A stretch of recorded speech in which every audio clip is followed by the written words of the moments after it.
Welcome everyone, and thank you for coming to this presentation of Where Did That Surname Come From? Researching the post-emancipation surname of an enslaved ancestor based on my research in Liberty County, Georgia. So let's deal with the elephant in the room first. How did this white woman get involved in this research? And what qualifies me to talk about how freed people might have adopted the surnames they did? In 2018, I started a website called theyhadnames.net after discovering that my fourth great-grandfather, who had lived in Liberty County, Georgia on the Georgia coast, had left a will in 1841 that named 11 people he was holding in slavery. I wondered if I could find out what happened to them. I did find that out, and that discovery led to new family via DNA evidence and to a mission to make it as easy for my new cousins to find their family history as it was for me. To create the site, which now has more than 37,000 references to named African Americans in mostly antebellum Liberty County court cases, wills, estate inventories, church records, deed records, and other records, I have read through and transcribed or abstracted literally thousands of documents naming enslaved people. In the process, I've noticed patterns and stories have jumped out at me. Some of those patterns are what I am going to talk about today. Today we're going to talk briefly about surname usage before and after emancipation, then go over how to evaluate a county of interest for the types of surname usage you might expect there. We'll talk about a particular usage in which formerly enslaved people adopted surnames they may have used privately for generations after emancipation, often the surname of a very early enslaver of their family, and then go over two case studies that show how you might prove this for your own ancestor. We'll talk about a process you can use to surface possibilities for your own ancestor's surname choice, and then we'll wrap it all up. Let me start by telling you a story. A few years ago, my husband and I were in the woods of McIntosh County, Georgia, which is next to Liberty County, just off the road, looking for the family plot of my second great-grandfather, Zachariah Deal, who was a Confederate soldier. As we went back to the car, I could see a black man riding his bicycle up and down looking at us. I could tell he wanted to know what we were doing, so I stopped and explained. He told me that his last name was James, that his family had bought 300 acres of land from their enslaver after the Civil War and still had it. He also said he had a brother who was an architect in Phoenix. That stuck with me because my sister lives there. He told us that there used to be hundreds of graves back in those woods, but most of them had wooden markers and had burned. That story stayed in the back of my mind for about a year. Keep it in the back of yours for a moment while I talk about surname usage in general. We need to talk about the question of agency, because enslaved people had their own hidden culture, and within it many scholars believe that enslaved people did use surnames among themselves. Herbert G. Gutman, in his book The Black Family in Slavery and Freedom, 1750 to 1925, says, quote, "Many slaves had surnames, and they often differed from the surnames of those who owned them, a fact unknown to most whites before and after emancipation." Unquote. He quotes slave owner Eliza Francis Andrews as saying in 1865, "I notice that the Negroes seldom or never take the names of the present owners in adopting their entitles, as they call their own surnames, but always that of some former master, and they go back as far as possible." When I read that book, this quote hit me like a gut punch, because this was exactly what I was finding in Liberty County, at least in part of Liberty County. The truth, though, is that my information comes from the documents of the enslavers, probate records, church records, court records, and those rarely reveal surname usage prior to emancipation. So I'll talk about someone taking, in quotes, a certain surname at emancipation, but it's very possible, even likely, that this person used that surname far longer than that. Gutman says, quote, "A record indicating that slaves infrequently used surnames in dealing with owners is not proof that surnames were uncommon among slaves. It explains why owners rarely knew that slaves had surnames," unquote. But these enslaver documents are the only ones available to me and to most of us to study the period of slavery.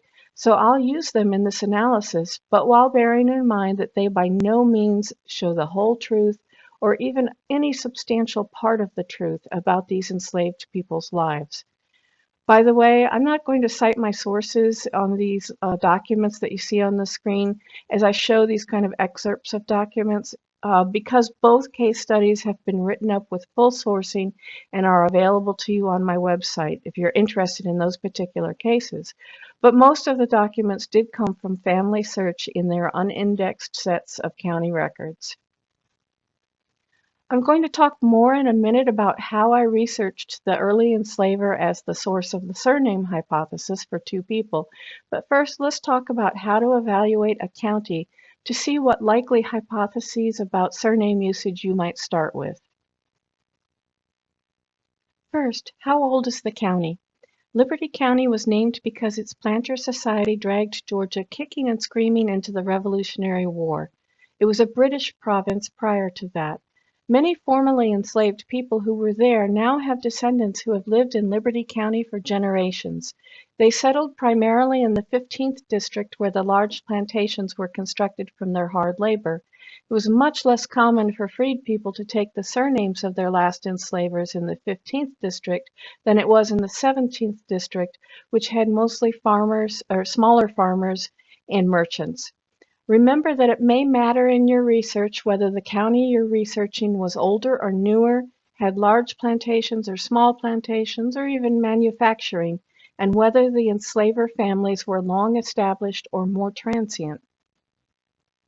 So what did the county use enslaved labor for? In Liberty County's 15th District, there were mainly largest rice, cotton, and indigo plantations. It is brutally hard work in a terrible climate. Because of the climate, many of the slave owner planter class did not live on the coastal plantations during the summer.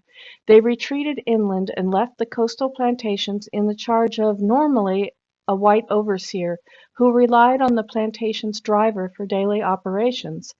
As you probably know, driver was not someone who drove a wagon, which was a drover. Instead, he was an enslaved man who had a supervisory position over the other enslaved people on a plantation. You'll normally find the driver's name listed first in an estate inventory that includes the names of enslaved people, and often he'll be assessed the highest value. The lack of white supervision meant that enslaved people along coastal Georgia and South Carolina were able to fuse their African heritages and develop an entirely unique culture known as the Gullah Geechee culture. The enslaved people of Liberty County were part of this tradition. How large were the plantations? I mentioned that the 15th District had the large plantations, and I can see that this really made a difference in surname usages. In the 17th District, where the term farms might be more properly used, freed people were much more likely to formally adopt the same surname as their last enslaver. It seems likely that they were probably known by that surname informally prior to the war as a way to distinguish people of the same name in speech. Because they also lived in smaller units, they may have had less opportunity to pass on their lineage information from generation to generation. So let's just review the questions you may want to ask in your research. How old is the county? What did the county use enslaved labor for? And how large were the plantations? In the context of evaluating a county, let's use Liberty County as an example to show how the nature of the county and the type of agriculture and other work done there does make a difference. As I mentioned, Liberty County is a very old county. It's located to the south and west of Savannah, Georgia. On this map, you can see its coastal location. The arrows show the little towns of Midway and Riceboro, where our examples took place. European colonizers moved into Georgia officially in the 1730s. They came to Liberty County in the 1750s from mostly South Carolina after Georgia's ban on slavery was lifted. They set up cotton and rice plantations for which Liberty County's marshy topography was very well suited. Many of the European-descended planters who came there then were of the Congregationalist faith. and they founded churches that were attended by both white and black members. One church in particular, the Midway Congregational Church, has left rich records showing black members by name as early as 1756. They were Scipio and Judy, and more than 1,200 black members total before emancipation. Liberty County was a fairly stable county. White and black family lines stayed there through generations, making it simpler to trace their lines. It is possible to trace both white and black family lines in Liberty County back to the 1700s, and that is undoubtedly a factor in why some freed people have surnames that trace back to very early enslavers of their family, and why this might or might not happen in other counties depending on their local cultures. It's really an ideal place for researching the type of surname usage I'm talking about. It's always useful to research the culture of a county you're seeking ancestors in. Being aware of all the possibilities, such as the one I'm talking about today, will help you eventually get to the answer. It turns out that very few people, fewer than 10% of the freed people in Liberty County, took the surname of the last enslaver based on data compiled from U.S. Southern Claims Commission research. Now, I know that's not the case everywhere, and in fact, in Liberty County, it varies by district. So in the 15th district, which is where most of the larger plantations were, as we've discussed, it was not common. But in the 17th district, many freed people did seem to take the surname of the last enslaver. The slide illustrates some of that by showing the names of heads of household shown on a single page in each district in the census. So I am by no means saying that what I'm talking about today is the answer in every case, but that it could be an answer and it's worth considering. Because you see here on this slide in the 17th district, on that one page, there were many freed people with the surname Baggs, and there's the white enslaver, David Baggs. In the 15th district, however, in the census, you can see that there's much more diversity among the surnames. I have now found many cases in Liberty County in which freed people took, in quotes, the surname of an early enslaver of their family, an enslaver who died or left the county before about 1840, or even much, much earlier, and whose surname was no longer in use at the time of the Civil War.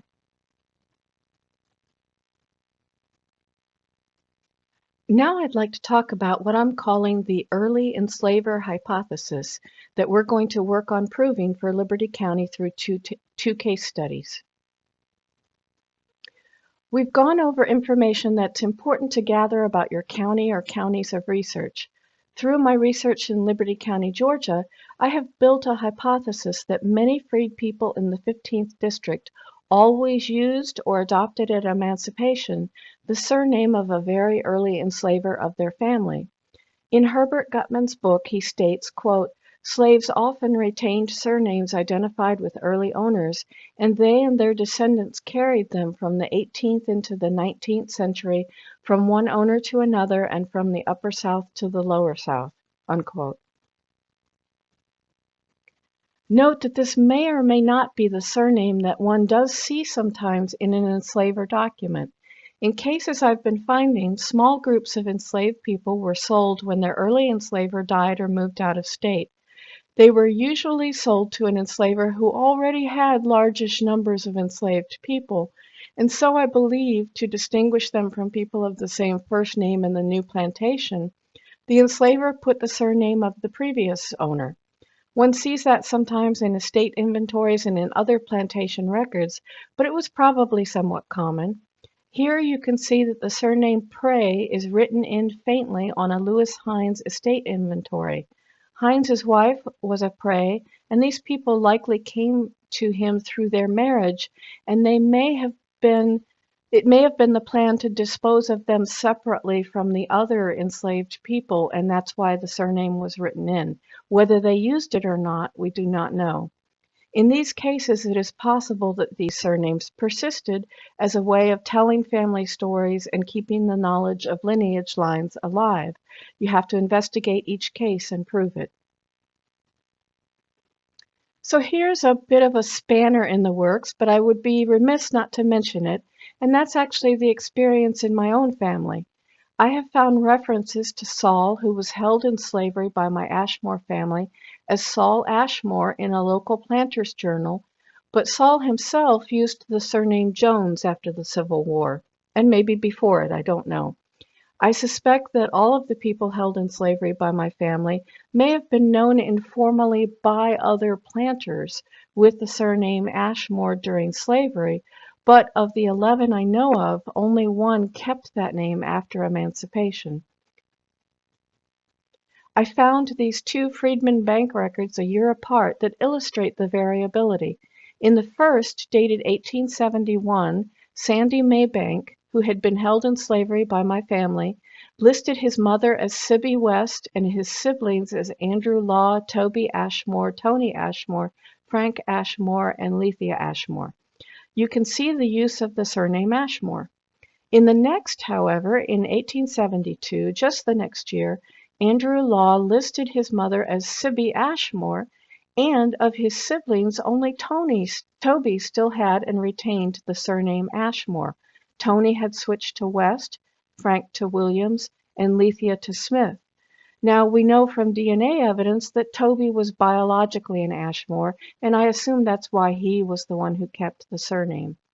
So unfortunately, there really is no hard and fast rule that can be applied, only hypotheses to be tested. And this all goes out the window when we start talking about the many enslaved people who were hired out, used in manufacturing or industry, coal mining, etc. But at least identifying the types of labor your ancestor was involved in, or even just what was common in that county, will help you develop research plans. Let's also mention naming patterns, which are hugely important in tracing lineages, though they can also throw us off because, of course, again, there was no hard and fast pattern. For example, it's very common to find a man naming his sons after his brothers. I had wondered as I researched who gave the babies of enslaved people their given names. So many of the names were of European origin, so was it the slave owner who named the babies? Because why would an enslaved person choose a name like Plymouth or Caesar? The Salt Lake Institute of Genealogy SLIG African-American course I took in January 2023, led by LaBrenda Garrett Nelson, has led me to formulate a rough hypothesis that in Liberty County, newly enslaved people might have been given European origin names at the beginning when they first arrived. Once they were known by those European origin names, if they were allowed to name their own children, they may still have chosen those names because of naming patterns. So if a man had been called Caesar, his brother might name his own son Caesar. There are many things that could influence these choices, and they may not have been choices at all, but the naming patterns do often hold with the European origin names as well, so it's something to think about as you do your own research. We will see in the Jacob Dreyer case study how important naming patterns can be. Now let's move on to the case studies. How does all of this relate to that encounter on a country road that I asked you to remember? About a year later, I was talking to a docent at the local Midway Museum who said she wanted to put me in touch with a man who had been emailing her about his search for his enslaved ancestors. She said, "And he's a really interesting man. He grew up locally, but now is an architect in Phoenix." So you can imagine my ears perked up. Abraham James and I have been in touch for several years now. His family did buy land from their last enslaver, the Nathaniel Varnadoe family, and most of it is still in the family. His ancestors would be proud. He is a partner in a Phoenix architectural firm, has a master's degree, and serves in leadership roles in many nonprofit organizations, including as chair of the Phoenix Library Advisory Board. Plenty James, whose registration to vote for the first time in 1867 is shown here, was Abraham's third great-grandfather. I've done some research on his family for him, but for some reason it never occurred to me to wonder where the James surname came from, since the Varnadoes were the last enslavers, and why they took the James surname. Abraham had told me that the answer was not known in his family. One day I finally noticed that I had already done some research that gave the answer, and that's the research we're going to go over in more detail today. Let's discuss how we can link the Black James family to the white James enslaver family that I believe is the source of their surname. This research, by the way, has been published in the Georgia Genealogical Society Quarterly. If anyone is particularly interested in this family, please email me and I'll be happy to send you a copy of the article. This is a detailed case study, but these cases can be complicated and it's important to document every step. The white James James family, left Liberty County, Georgia in the 1830s. Yet by the 1870 census, there were 37 households of freed people bearing the surname James in Liberty County and many African Americans in local cemeteries with that surname. Now, more than 150 years later, most descendants of those families probably do not know why their ancestors chose that surname. And yes, I said that the name of the white enslaver was James James. To make matters worse, his father was named James James, and he had a son named James James. And during the time they lived in Liberty County, James James was known as James James Sr. and his son as James James Jr., but when Sr. died, Jr. started being referred to in the records as Sr. Trying to detangle all of that just as an exercise to see if I could is how I started to research the white James family. I had known Abraham James for a while before it dawned on me that this white James family were the likely source of his family surname. James James moved to Liberty County from New Jersey around 1786 to work as a merchant.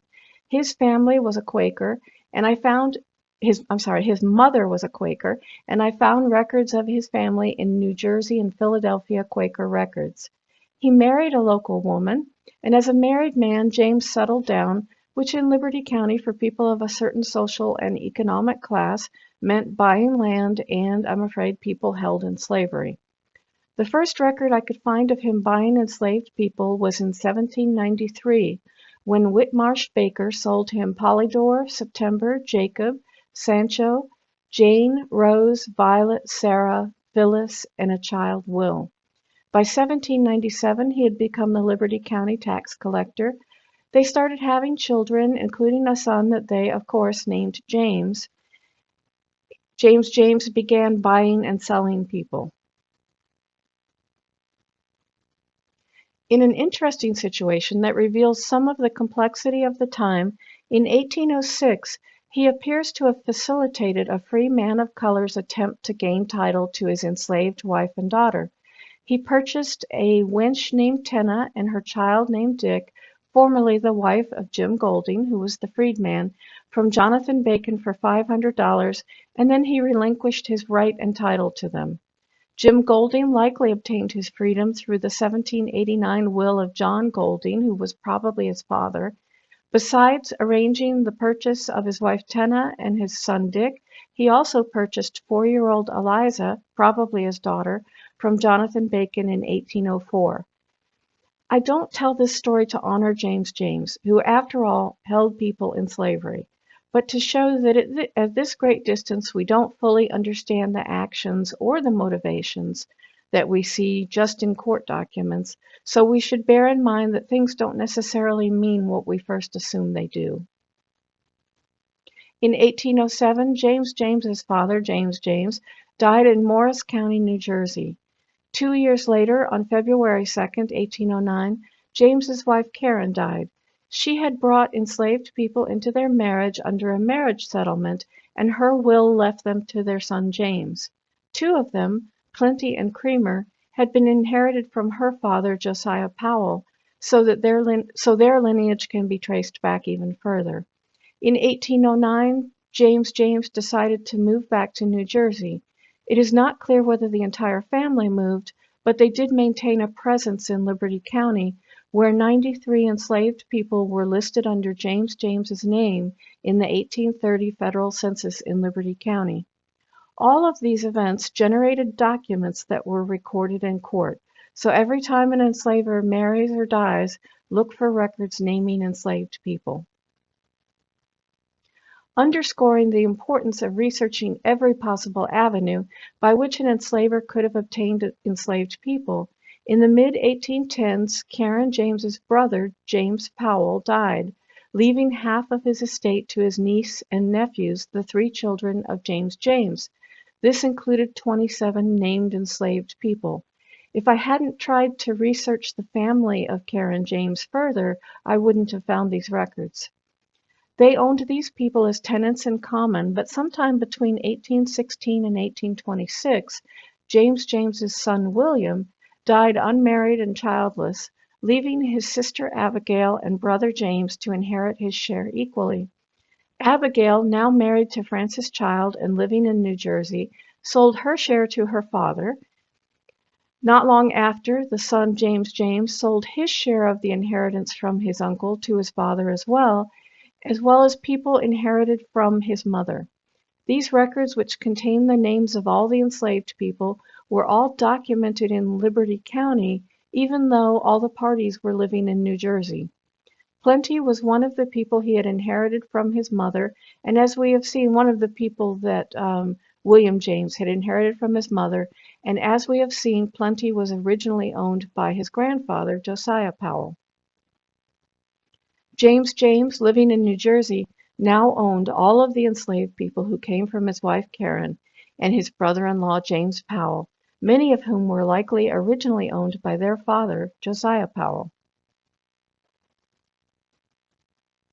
Let's go back to the story I had originally heard from Abraham James, which was that his family, including his ancestor Plenty James, had bought land from their last enslaver, a daughter of Nathaniel Varnadoe. Here is that deed record. On March 25, 1879, not that long after the Civil War, Mary Ellen Varnadoe, daughter of the enslaver Nathaniel Varnadoe, sold Beech Hill Plantation, 550 acres, to Plenty James and his heirs. Isn't that amazing? I had wondered where the surname James came from, and Abraham had said that the answer to that question was not known in his family. Now, more than 150 years after the end of the Civil War, we have that answer. In 1831, evidently deciding to remain solely in New Jersey, James James sold 95 enslaved people in Liberty County to George W. Waltar and Nathaniel Varnadoe. The land he sold at the same time may have been the land that Abraham's family bought. Plenty and Little Plenty were named within those 95 people. In 1870, there were 37 black heads of household in Liberty County with the surname James. In the 1840, 1850, 1860, and 1870 census records, there were no white heads of household with that surname in Liberty County, so no white families with the surname James had had a presence in Liberty County since James James sold his Liberty County property, quotes, in 1831. Of these 37 black households, 19 were headed by black men old enough to have been alive during that 1831 sale. Of these 19, 13, or 68%, held names listed in the 1831 James James Bill of Sale. Plenty James was 40 years old in 1870. I'm kind of a shy person. I'm most comfortable behind a keyboard, and I think sometimes about what motivated me to step out into the road that day after leaving the grave of my Confederate soldier ancestor and wave down a stranger on a bicycle to talk. Maybe the ancestors wanted them to know the answer to that question.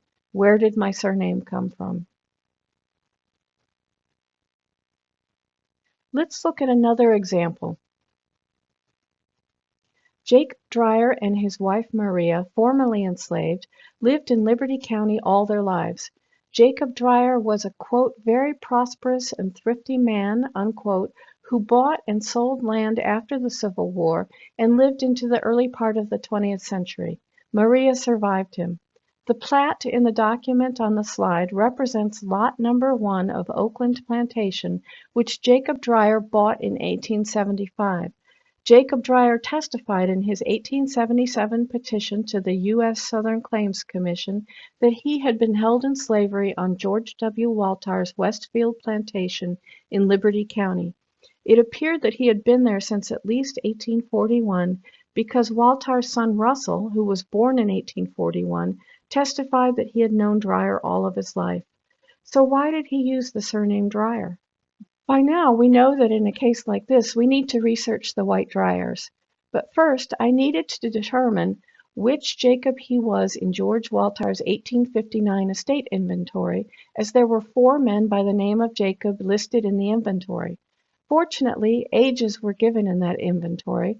The ages and the fact that Jacob had identified which plantation of Waltar's he lived on made it possible to narrow him down to 28-year-old Jacob on Westfield Plantation. In addition, he had married a Maria, and there was a 22-year-old Maria listed next to him. So let's go back to the White Dreyer family now and work forward from there. As you can imagine, I'm condensing quite a bit of research into a short narrative here, but in 1808, an estate inventory was performed for Dr. Nathan Dreyer of Liberty County. Dreyer's widow, Mrs. Eliza Dreyer, formerly Elizabeth Hext, was the estate administrator.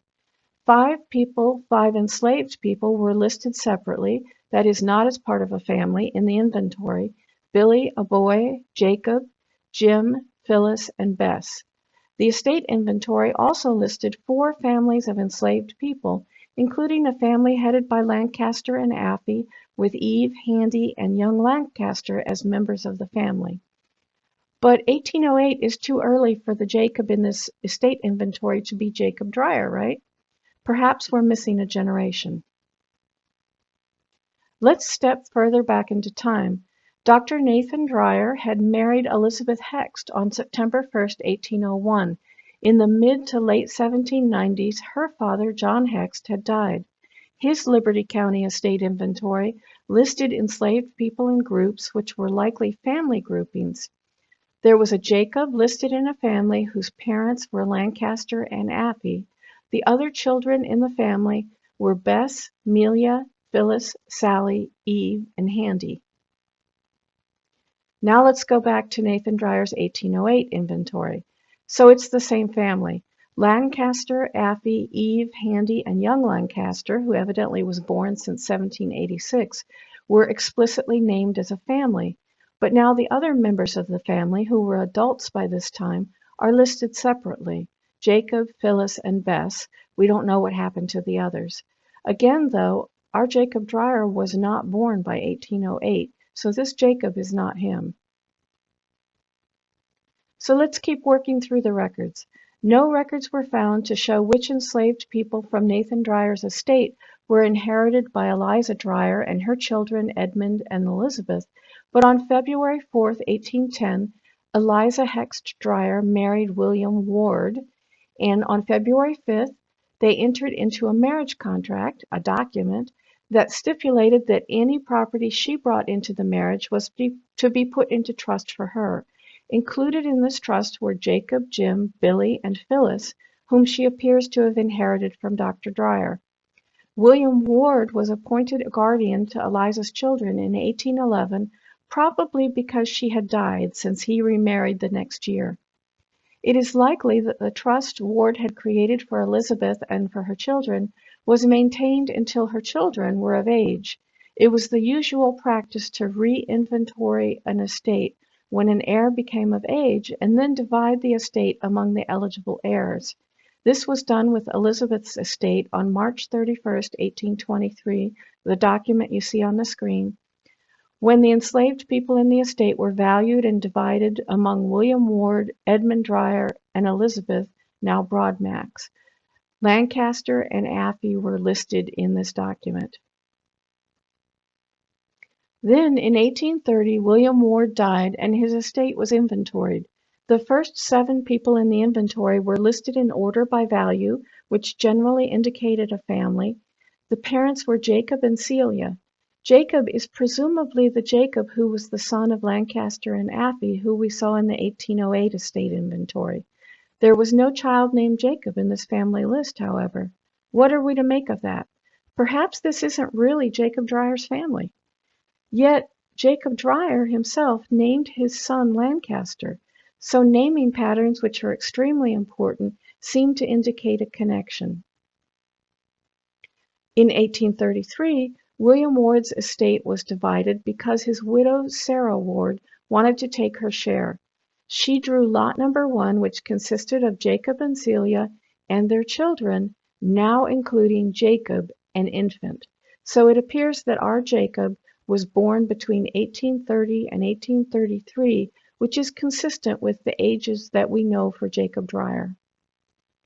Between 1837 and 1847, Sarah Ward, the widow, who was moving to Connecticut, sold all of her enslaved people to George W. Waltar, some directly and some by applying to Liberty County Superior Court to allow their sale at auction, where Waltar was the highest bidder. Celia may have died by this time because she's not listed, but the elder Jacob and his children, including the young Jacob, were included in the direct sale, which took place in 1837, when young Jacob was probably too young to remember a time before Waltar's Westfield plantation, so he thought he had always lived there. All these pieces of evidence, taken step by step, go as far to prove the reason Jacob Dreyer used that surname as we will ever get, absent the discovery of a document in which Jacob Dreyer explicitly says that he did adopt the name for that reason. When Waltar died in 1859, he still had 4 minor children, so his estate would not have been resolved for years anyway. The Civil War and then Emancipation intervened, and so Jacob and Maria, now using the surname Dreyer openly, passed into freedom still on Westfield Plantation. And for any of their descendants who may have wondered where the surname Dreyer came from, that mystery is solved. This case study is on the They Had Names website with all the details and citations. Let's take a look at one more case. In the 1870 census, we find one black family in Liberty County with the surname Austin. Sandy Austin, 60 years old, told the U.S. Southern Claims Commission that he had lived on Joseph LeConte's Syphex plantation his entire life, having been inherited from Joseph's father, Louis LeConte. In 1846, Sandy was a member of the North Newport Baptist Church, which was attended at the time by both white and African-American members. It later became the first African Baptist church, the oldest African-American church in Liberty County. He was listed as being owned by Joseph LeConte in their records, whom he told the U.S. Southern Claims Commission he had been owned by his entire life. Many of the people formerly held in slavery by LeConte did actually take his surname. So why did Sandy take the surname Austin when there were no white Austins in Liberty County for about 30 years before emancipation? The 1830 Liberty County census included a Joseph Austin in his 20s living in a household with no other white people with 33 enslaved people. His father, also Joseph Austin, had died the previous year and his mother in 1808. In 1836, Joseph Austin signed an agreement to lease 29 named enslaved people to Ann E. Mara, but the agreement was canceled shortly after that. Neither Joseph nor anyone else with the surname Austin was listed in the 1840, 1850, or 1860 census records. Essentially, the Austin family, the white Austin family, had disappeared from Liberty County. Sandy Austin was born around 1810, so he would have been old enough to be listed in the elder Joseph Austin's will or estate inventory, but he wasn't. So why wasn't he there? I don't actually know the answer. I included this case to show that sometimes the answer either isn't available or requires more digging. However, it's possible that Sandy never belonged to an Austin and that it was actually an ancestor of his who did. In Liberty County, away marriages where the couple lived on different plantations were not uncommon. So maybe it was Sandy's father or an older relative who was an Austin.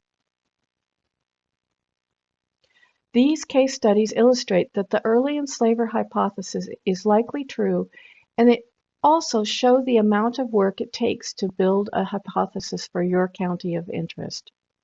As we've discussed, while these cases are striking because of the opportunity they provide to trace an enslaved ancestor back into the 18th century, this is not the only route by which enslaved people adopted surnames, whether early on or at emancipation.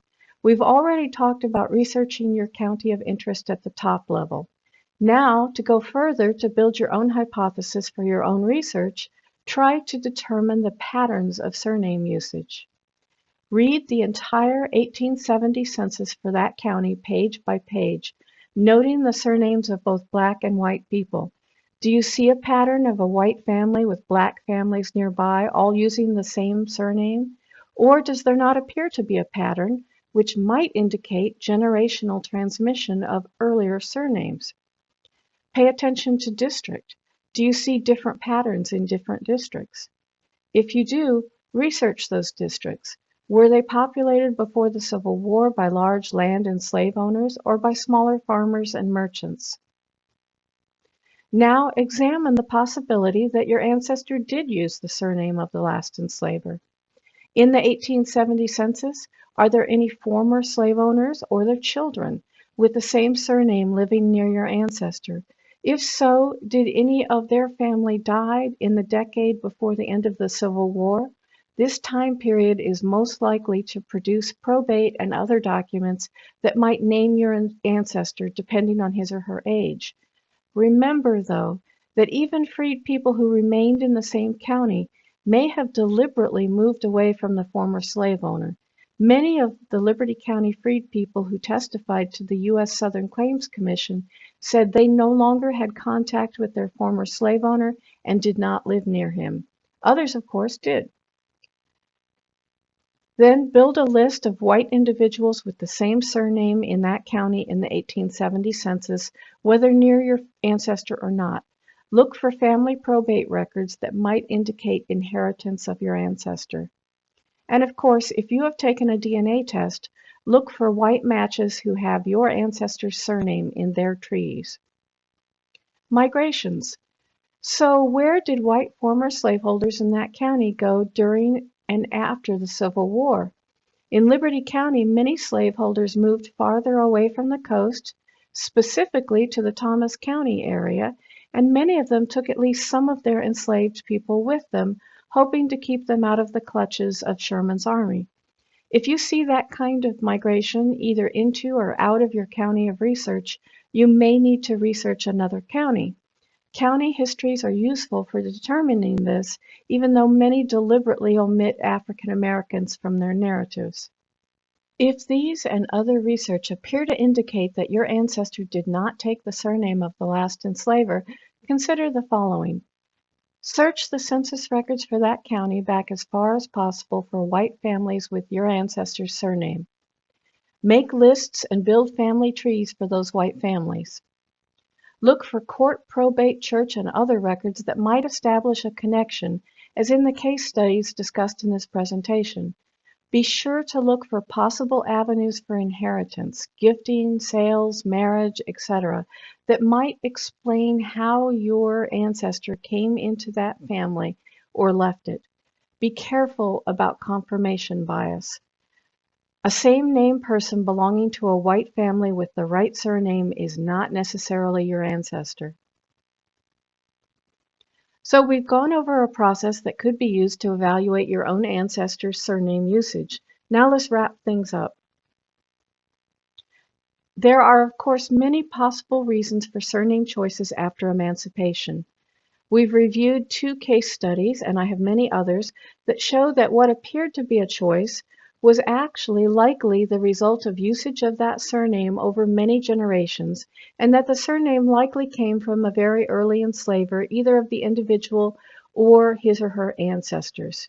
To determine whether this could be true for the ancestor you're researching, you need to evaluate the county of interest very carefully to see whether it was likely, given the factors that we've discussed, age of the county, whether enslaved people were likely to have spent generations in the county, and whether there were large plantations where generations of enslaved people might have been able to pass down family lineage information. So to wrap up, we have taken a look at surname usage before and after emancipation, how to evaluate your county of interest for surname usage, what I'm calling the early enslaver hypothesis and some other possibilities, 2 case studies that illustrate the early enslaver hypothesis, and a process for evaluating your ancestors' surname usage, as well as some conclusions. I'd be really interested in hearing from you about surname usage discoveries you've made, and I'm happy to answer any questions either here and now or by email. Thank you for coming to this presentation, and thank you very much to AAHGS for allowing me to give it.